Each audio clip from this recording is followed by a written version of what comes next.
Коми стала лидером рейтинга с самым дешевым бензином в стране. Такие данные приводит аналитическое агентство «Проморейтинг».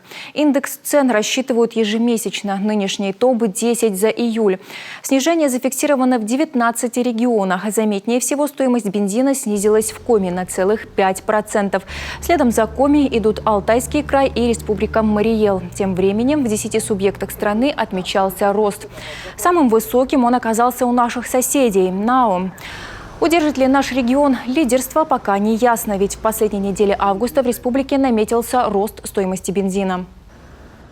Надо понимать, что цены, которые у нас изменились, они были связаны со сложной геополитической ситуацией, невозможностью поставки нефтепродуктов за пределы Российской Федерации.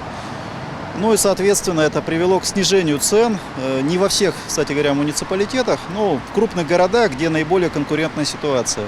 На мой взгляд, сейчас ситуация меняется, то есть компании приспосабливаются к изменившейся ситуации, ну и цены, соответственно, вернулись на исходный уровень.